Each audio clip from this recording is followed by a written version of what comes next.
Entry হয়ে আছেন, সরকার যদি টাকা ঢুকায় তবেই পাবে, নাহলে আমাদের কিছু করার নেই।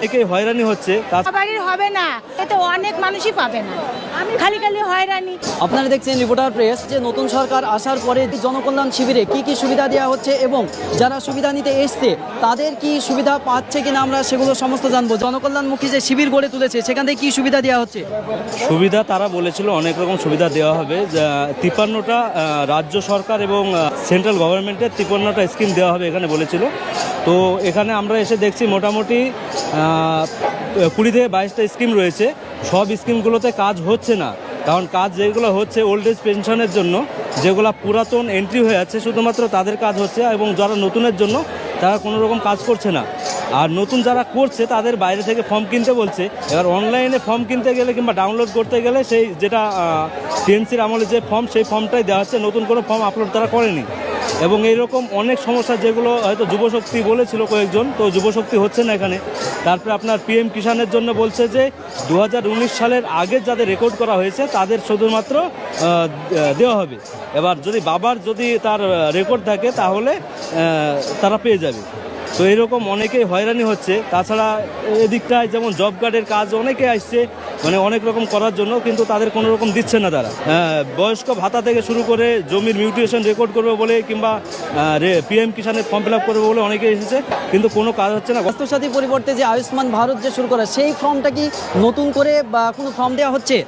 আমি পুরো অফিসটায় খোঁজ নিয়ে দেখলাম এরকম কোনো কাউন্টার নেই, এবং অনেক কর্মচারীদের জিজ্ঞেস করলাম, তারা বলছে যে ওখানে দেখুন ওখানে দেখুন, কিন্তু আমি পুরোটাই ঘুরে এখনো পাইনি কাউন্টার। বয়স্ক ভাতা পেয়েছেন? পাননি? ফর্ম পেয়েছেন? ফর্মও পাইনি। কি বলছে এখান থেকে? ফর্ম আসেনি তো বলছে। ফর্ম আসেনি বলছে? হয়রানি তো মনে হচ্ছে। কি ফর্মের জন্য? ফর্ম না, জব কার্ড। জব কার্ড পেয়েছেন? ফর্ম পেয়েছেন? না না, যাই এখনো পাইনি, খুঁজি। আপনি কিসে এসেছেন? আমি এসছি, আমরা বয়স হয়ে গেছে, আমার স্বামী 67 বছর বয়স, আমার 65-র উপর হয়ে গেছে, 63 হয়ে গেছে, কিন্তু আজকে পর্যন্ত আমরা ভাতা পাইনি।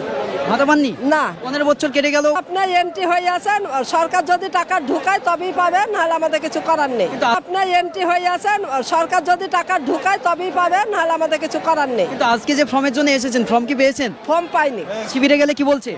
বলছে আসেনি। তো কবে আসবে জানাচ্ছে? সেটাও জানাচ্ছে না।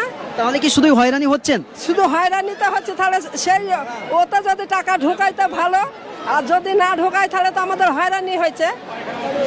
আমরা হচ্ছে পিএম কিষাণ। পিএম কিষাণ হ্যাঁ। ফর্ম পেয়েছেন? না, ফর্ম নিব। কি বলছে শিবিরে গেলে? শিবিরে কোন জায়গায় আমি এখনো খুব সবারই হবে না।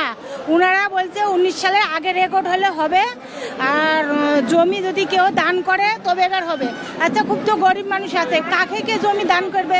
অনেক গরিব মানুষ আছে, একটু একটু পয়সা জমা করি জমিটা কিনেছে, সেই জমি রেকর্ডে হবে না।